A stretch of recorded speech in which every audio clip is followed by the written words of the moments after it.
¿Qué tal, jóvenes? Qué bueno volvernos a encontrar. A continuación les presentamos un nuevo video educativo. Prestémosle mucha atención.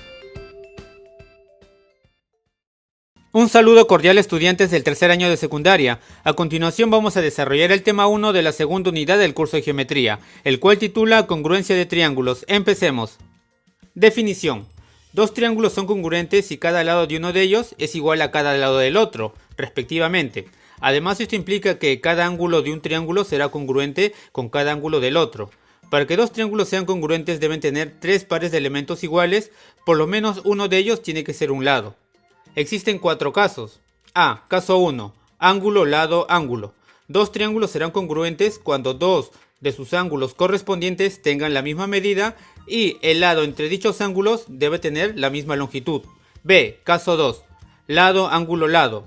Dos triángulos serán congruentes cuando dos de sus lados correspondientes tengan la misma longitud y el ángulo entre dichos lados tenga la misma medida. C. Caso 3. Lado, lado, lado. Dos triángulos serán congruentes cuando tres de sus lados correspondientes tengan la misma longitud. D. Caso 4. Lado, lado, ángulo. Dos triángulos serán congruentes cuando tengan dos lados correspondientes de la misma longitud y tengan un ángulo correspondiente congruente. Además, se debe cumplir que el lado B tiene que ser mayor al lado A y al ángulo beta se le debe poner el lado B. A continuación mencionaremos tres propiedades donde se aplicó la congruencia de triángulos. A. Propiedad de la bisectriz. Todos los puntos que pertenecen a la bisectriz de un ángulo equidistan de los lados del mismo. Es decir, si OM es la bisectriz del ángulo AOB, se cumplen las siguientes igualdades. OR va a ser igual a OQ y RP va a ser igual a PQ. B. Propiedad de la mediatriz. Todos los puntos que pertenecen a la mediatriz de un segmento equidistan de los extremos del mismo. Es decir, si L viene a ser la mediatriz del segmento AB, se cumple la siguiente igualdad. AP va a ser igual a PB y además el triángulo APB es isósceles. C. Teorema de la mediana relativa a la hipotenusa. En un triángulo rectángulo, la mediana relativa a su hipotenusa mide la mitad de esta. Es decir, si BM viene a ser la mediana relativa a la hipotenusa del triángulo rectángulo ABC, se cumplen las siguientes igualdades.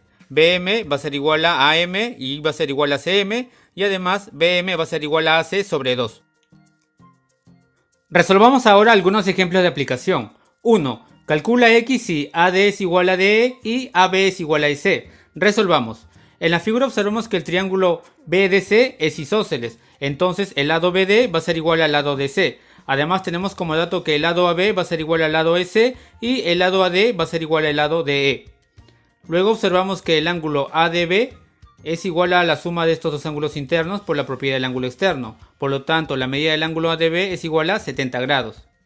Además, se observa que el triángulo ABD es congruente al triángulo SD por el caso lado, lado, lado. Entonces debe cumplir también que sus ángulos internos correspondientes deben tener la misma medida. Por ejemplo, el ángulo C tiene que ser igual al ángulo ABD.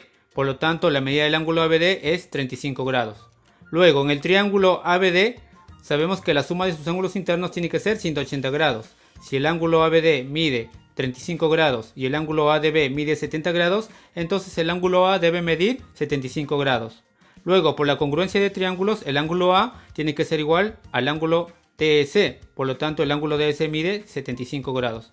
Finalmente, en el triángulo BED, sabemos que el ángulo de 75 grados es igual a la suma de estos dos ángulos internos.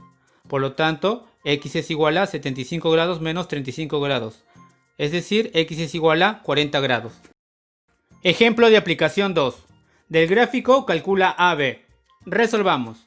A mí me piden hallar AB, al cual representamos con la letra X. Luego, en el triángulo rectángulo DBC, vamos a trazar su mediana relativa a la hipotenusa BM. Por la propiedad de la mediana relativa a la hipotenusa sabemos que estos tres segmentos que se determinan tienen que tener la misma longitud y además BM tiene que ser igual a la mitad de la hipotenusa. Si la hipotenusa mide 12, entonces BM mide 6. Por ende, estos otros dos segmentos también miden 6. Luego observamos que el triángulo BMC es isósceles porque tiene dos lados de la misma longitud. Entonces los ángulos que se ponen a dichos lados también tienen que tener la misma medida. Por ende, el ángulo BMC tiene que medir 17 grados. Luego observamos que el ángulo DMB va a ser igual a la suma de estos dos ángulos internos por la propiedad del ángulo externo. Entonces el ángulo DMB mide 34 grados. Finalmente observamos que el triángulo ABM es isósceles porque tiene dos ángulos de la misma medida. Entonces sabemos que los lados que se oponen a dichos ángulos iguales tienen que tener la misma longitud. Si BM mide 6, entonces X mide 6. Por lo tanto, AB es igual a 6. Finalmente, para seguir resolviendo ejercicios del tema 1, vayan a su libro de actividades y ubíquelos entre las páginas 46 y 51. Muchas gracias.